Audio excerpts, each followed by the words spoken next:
to have done with the judgment of God.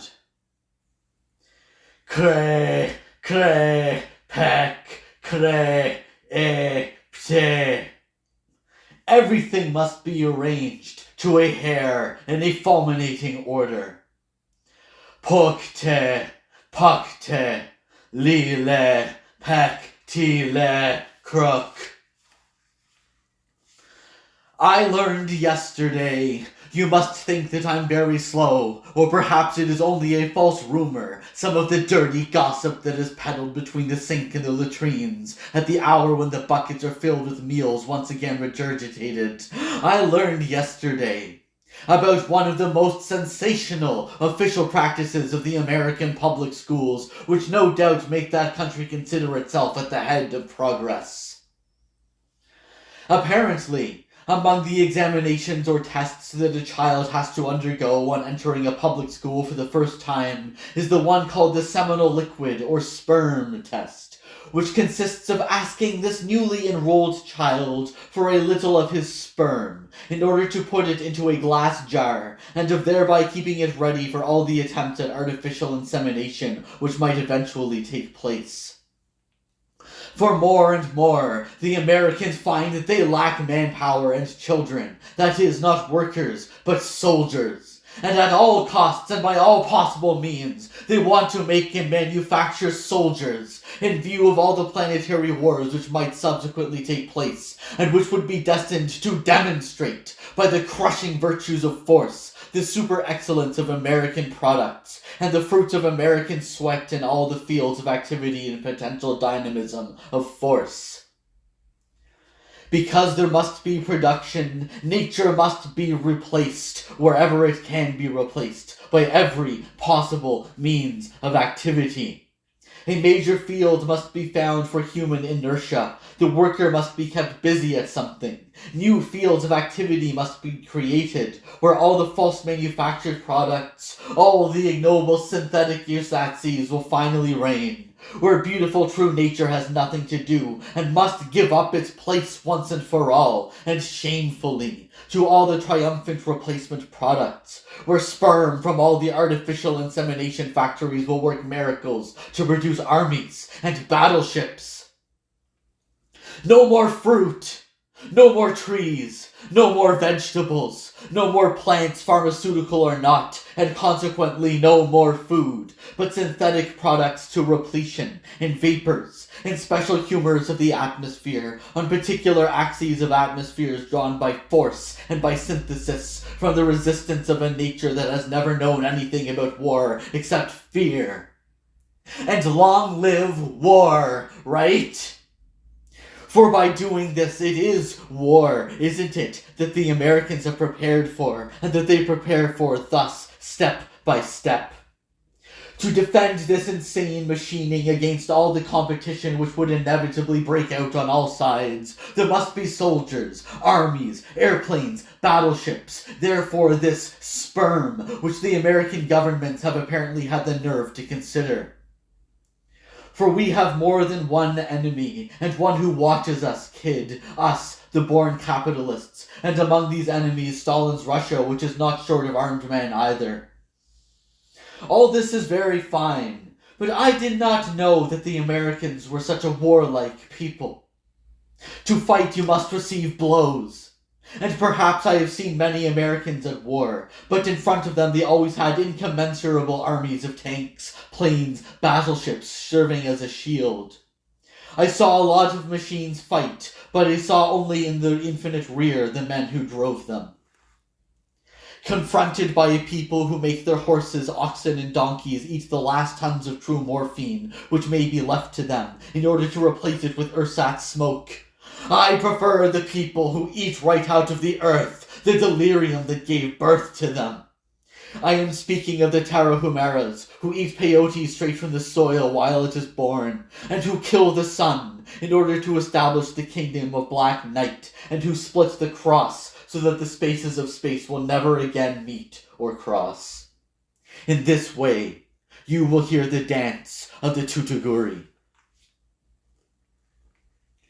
And below, as at the bottom of the bitter, cruelly desperate slope of the heart, the circle of the 6 crosses opens, far below, as if embedded in the Mother Earth, disembedded from the filthy embrace of the mother who slobbers.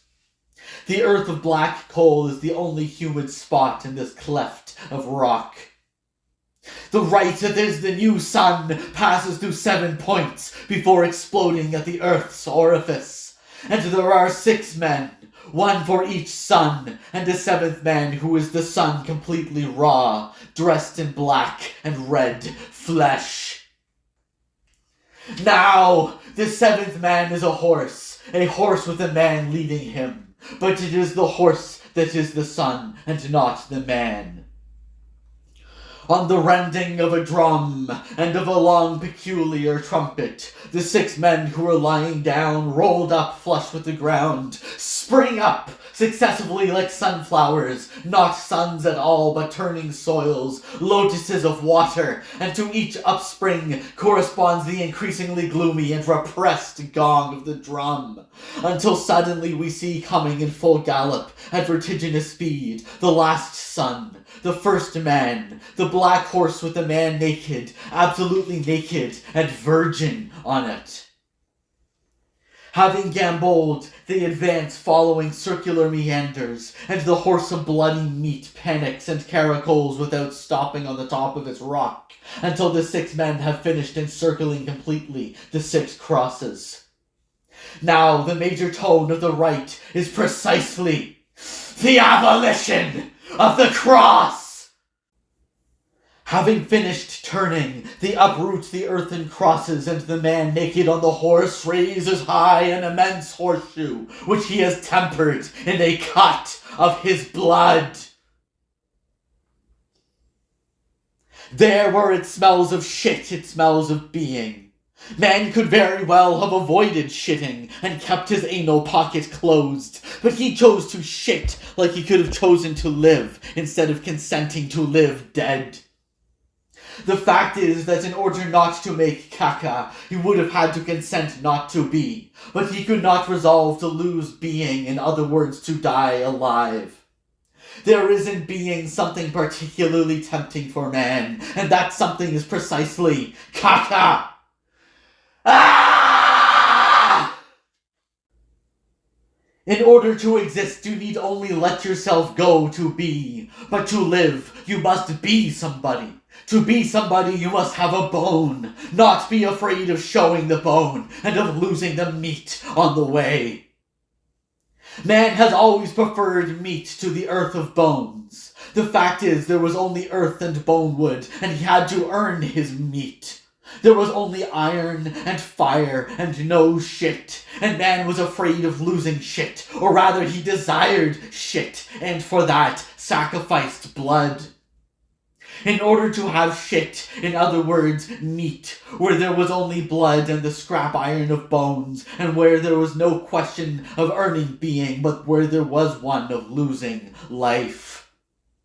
Oreshe modo, toe dire, diza, tau dari do padera koko. There men withdrew and fled. Then the beasts ate him. It was not a rape. He lent himself to the obscene meal. He found it tasty. Even he himself learned to play the beast and to eat rat daintily. And where does this filthy abasement come from? From the fact that the world is not yet formed, or from the fact that man has only a faint idea of the world which he wants to keep forever? That comes from the fact that man, one fine day, stopped the idea of the world. 2 roads were offered to him, that of the infinite outside, that of the infinitesimal inside. And he chose the infinitesimal inside, where it is only a question of squeezing the rat, the tongue, the anus, or the glands. And God himself hastened the movement. Is God a being? If he is, it is made of shit. If he is not, he's not. Now he is not, but like the void which advances with all its forms, of which the most perfect representation is the march of an incalculable group of crab lice. You were mad, Mr. Artaud. And the Mass? I abjure baptism and the Mass. There is no human act which on the internal erotic plane is more pernicious than the descent of so-called Jesus Christ onto the altars. No one will believe me. And from here I see the public shrugging its shoulders, but the named Christ is no other than he who, facing the crab-louse god, consented to live without a body, while an army of men descended from a cross where God believed he had long ago nailed them, rebelled, and, cased in iron, in blood, in fire, and bones, advances, reviling the invisible in order to end God's judgment there. What is serious is that we know that after the order of this world there is another. Which is it? We do not know. The number and order of possible suppositions in this domain is precisely infinity. And what is infinity? We do not exactly know. It is a word we employ to indicate the opening of our consciousness towards an immeasurable possibility, indefatigable and immeasurable. And what exactly is consciousness? We do not exactly know. It is nothingness, a nothingness we employ to indicate when we do not know something, from what side we do not know it, and we say then consciousness, from the side of consciousness, but there are 100,000 other sides. So what? It seems that consciousness is, in us, linked to sexual desire and hunger. But it could very well not be linked to them. It can be said, there are those who say that consciousness is an appetite, the appetite for life, and immediately beside the appetite for life is the appetite for food, which comes immediately to mind, as though there were not people who eat without any kind of appetite, and who are hungry. For that also occurs to be hungry without appetite. So what? So, the space of possibility was given me one day like a loud fart that I will let. But neither the space nor the possibility, I didn't know exactly what they were, and I didn't feel the need to think about it. They were words invented to define things which existed or did not exist, confronted by the pressing urgency of a need, that of abolishing the idea and its myth, and of enthroning in its place the thundering manifestation of this explosive necessity, to dilate the body of my internal night, of the internal nothingness of myself, which is night, nothingness, irreflection, but which is an explosive assertion that there is something to make way for. My body. And really reduce my body to this stinking gas, to say that I have a body because I have a stinking gas which forms inside me? I don't know, but I do know that space, time, dimension, becoming, the future, the hereafter, being, non-being, the self, the non-self are nothing to me. But there is one thing which is something, only one thing which is something, and I feel it because it wants to come out. The presence of my corporal pain, the menacing, never-tiring presence of my body. However much I am pressed with questions and deny all questions, there is a point where I find myself forced to say no then to negation. And this point, it's when I'm pressed, when I'm squeezed out and am milked until the departure within me of my food and its milk, and what remains. That I am suffocated, and I don't know if it is an action, but by pressing me thus with questions, even to the absence and the nothingness of the question I was pressed, even to the suffocation within me of the idea of body, and of being a body, and it is then that I smelled the obscene, and that I farted out of folly and out of excess and out of the revolt of my suffocation.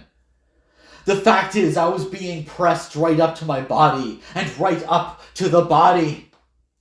And it is then that I shattered everything, because my body is never to be touched. And what has been your purpose, Mr. Artaud, in this radio broadcast? In principle, to denounce a certain number of officially consecrated and acknowledged social filths. This emission of infantile sperm, given free of charge by children with a view to the artificial insemination of fetuses still to be born that will see the light of day in a century or more. To denounce in this same American people who occupy the entire surface of the former Indian continent a revival of the warlike imperialism of ancient America which caused the pre-Columbian Indians to be despised by all precedent mankind. You are expressing here, Mr. Artaud, some very bizarre things. Yes, I am saying something bizarre. The fact is that the pre-Columbian Indians were, contrary to whatever one might have believed, a strangely civilized people who had in fact known a form of civilization based on the exclusive principle of cruelty. And do you know exactly what cruelty is?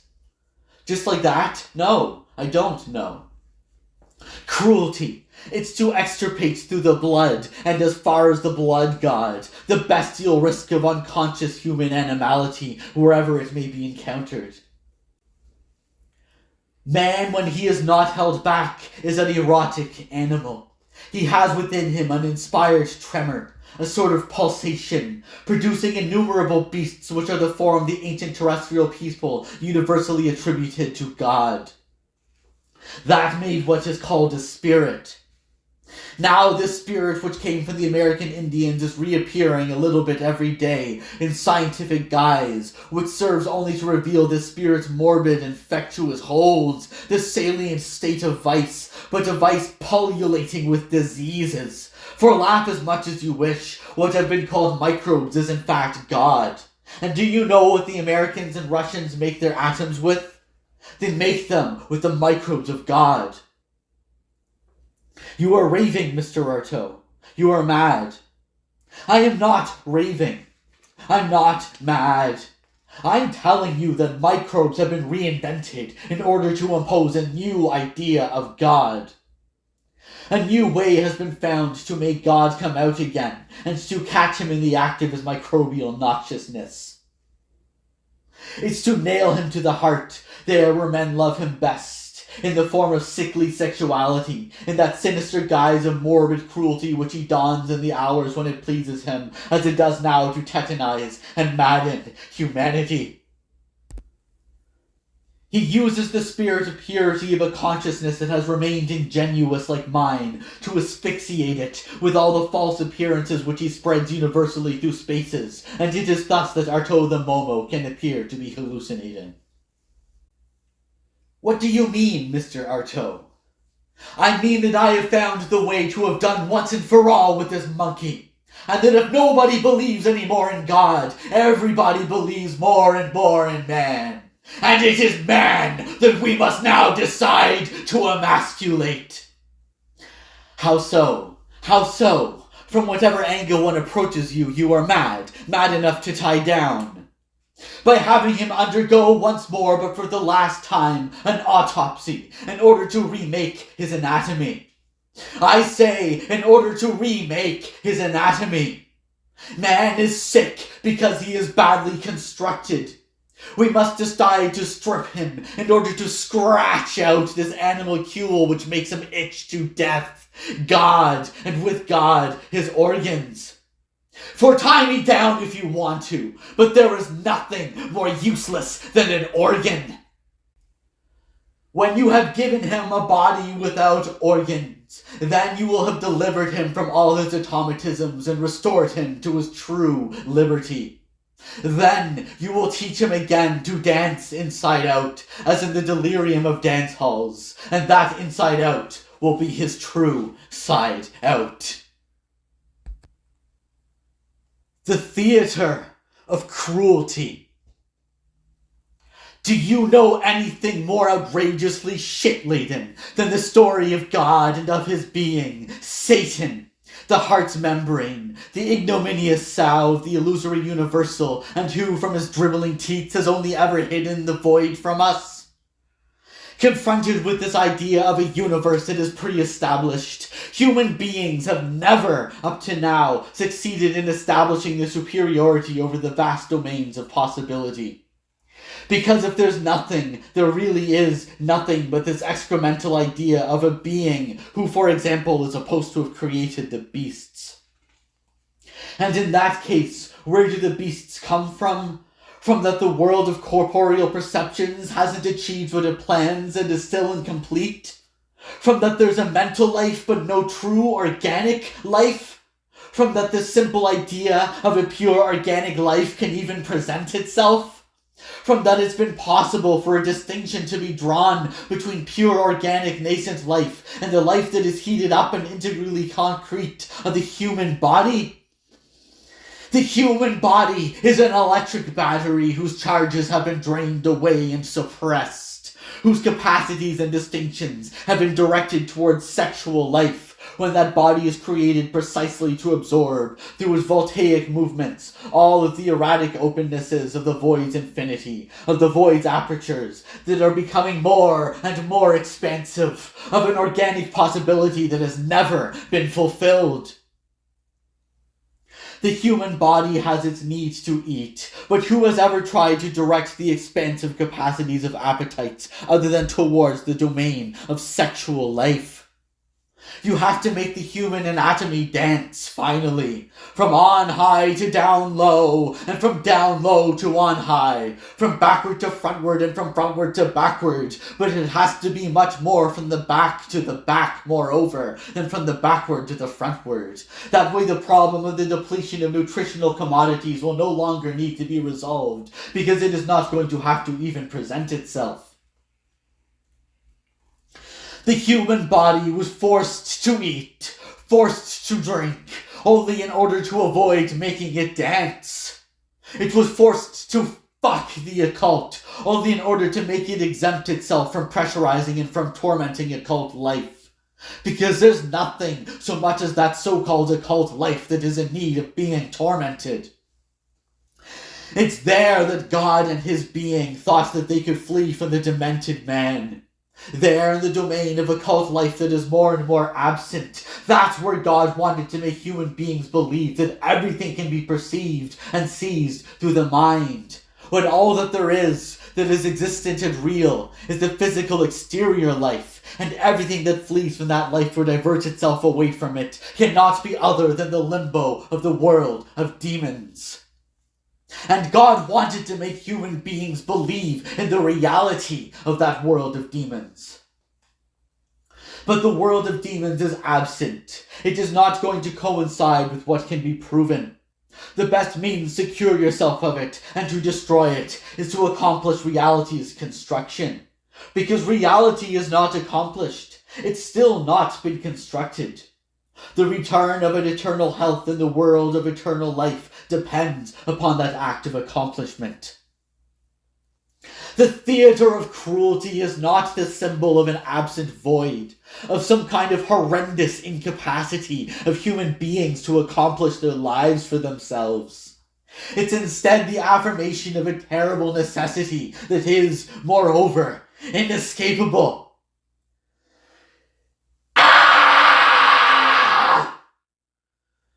Upon the never-visited mountain slopes of the Caucasus, of the Carpathians, of the Himalayas, of the Apennines, there take place every day, night and day, and already for years and years, horrendous corporeal rituals with a blackened life that is forever beyond any control, and blackened devotes itself to horrendous, repulsive feasting. There, limbs and organs, those reputed to be in some way abject because of perpetually being expelled and forced away beyond the capacities of external lyrical life, are put to use in all the delirium of an unconstrained eroticism, and in the middle of an outpouring, more and more compelling and virginal, of a liquor whose nature has never been possible to classify, because, more and more, it is beyond the created, beyond the self. I'm not speaking especially about the sexual organ or the anus, which moreover are going to have to be hacked off and liquidated, but also the tops of the thighs, of the haunches, of the loin meat, of the stomach, total and sexless, and of the navel. At this instant, all of that is sexual and obscene, because that's never been able to be worked at, nurtured, to render it beyond the obscene. And the bodies that are dancing there cannot be separated from the obscene. They've systematically wedded themselves to obscene life, but it's now imperative to destroy that dance of the obscene bodies in order to replace them with the dance of our own bodies. For years now, I've been driven frantic and been malevolently frozen by the dance of a horrendous world of microbes, exclusively sexualized microbes, among which I've been able to recognize in those particular spaces life of forced coercion, men, women, and children of modern existence. I have been endlessly tormented by being eaten up with intolerable eczemas, through which all of the abscess-bloated states of the erotic life of the coffin accorded themselves a total freedom of action. You don't need to look any further than those black ritual dances for the origin of all eczemas, of all rashes, of all bouts of tuberculosis, of all epidemics, of all plagues, in the face of which modern medicine, more and more driven into bewilderment, shows itself to be powerless in finding the required cauterization.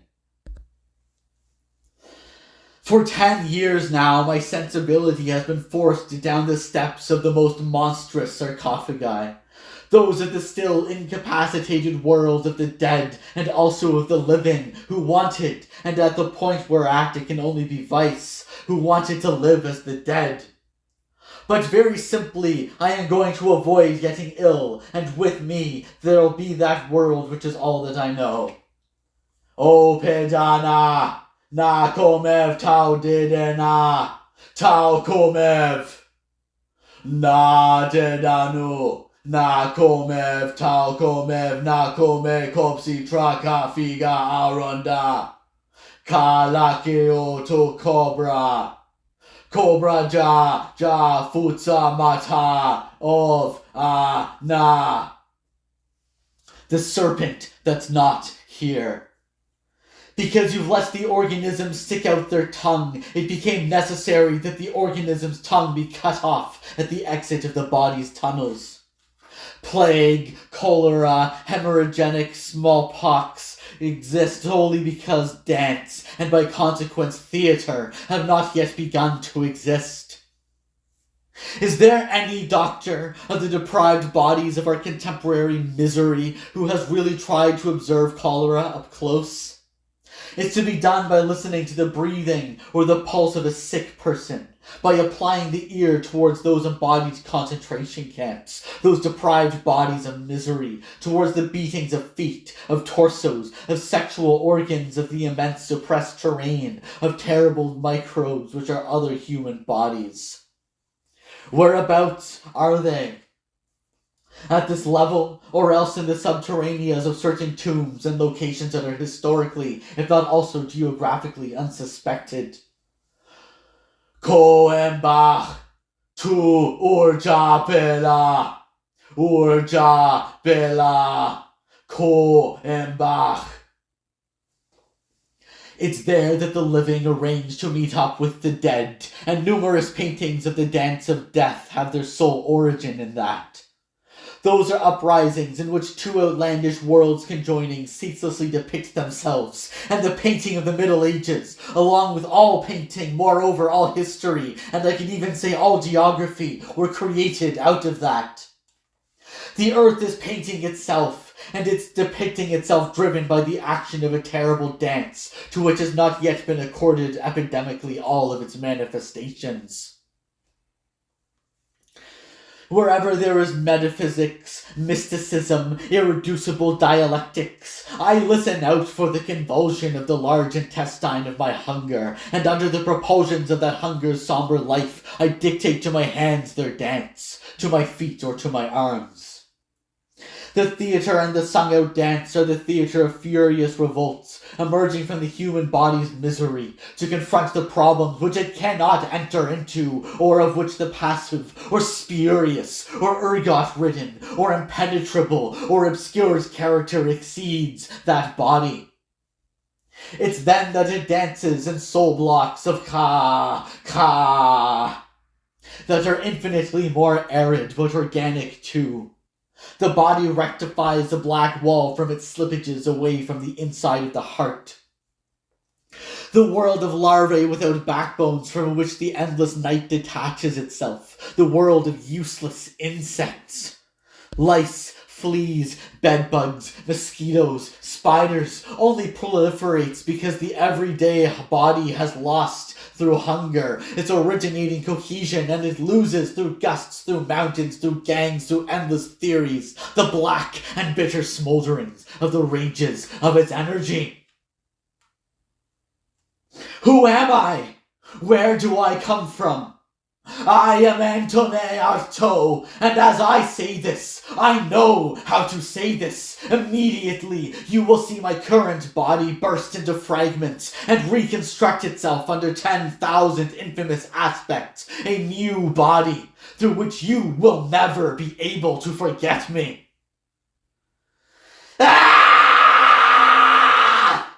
It's me, the man who will be the judge at the end of the day. It's towards me that all of the elements of the body and of all things are going to come to adapt themselves. It's the state of my body which will make the last judgment. Where am I going? Towards the infinite? What is it? What is the void? Where have I come from? From the infinite, what was it? That void burdened down by something, by what? By God, and what is that? An idea of worlds within worlds. What needs to be done is to reduce down all of that and rediscover the pure infinite. In the guise of the choice of a body, I say shit to everything, and I sleep. It's getting very cold now, as when it's Artaud, the dead man who breathes.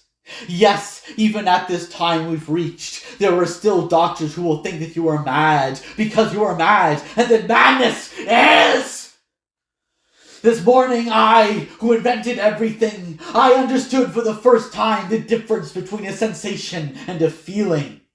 In the sensation you take what comes. In the feeling you intervene. I am going to need to rediscover a particular way I used to have of invoking the subterranean forces of myself as the best and the most exceptional forces of myself that I was inviting to resurge.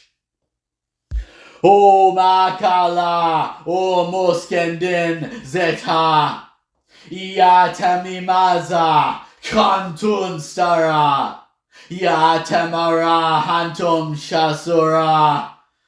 I've condemned the child from the middle of the sea with my finger, placed against my stomach at that point where Satan passed through, in order to repel away Satan.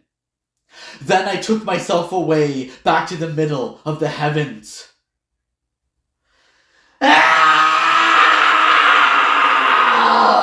Do what is evil, do all evil, and commit many sins, but do not do evil to me. Do not touch me. Do not make me do evil to myself, or I will revenge myself for it cruelly.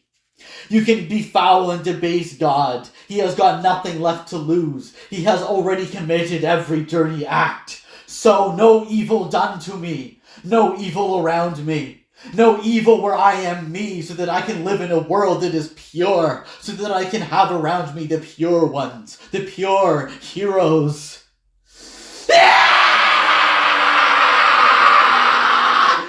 It's not possible at the end that the miracle won't burst out. I have been tortured too much. I have been troubled at the world too much. I have worked hard to be pure and strong too much. I have hunted down evil too much. I have searched to have a body of my own too much. The question that counts is that of the eye in movement to you while passing through the arcades over the main beam's intercrossings. I am making a weapon of my right arm. I am making a weapon of my right arm. And the blow did not leave the blow which on that evening destroyed it all. And the blow has not left, and the body has not left. He will leave suddenly tonight at an unforeseen instant.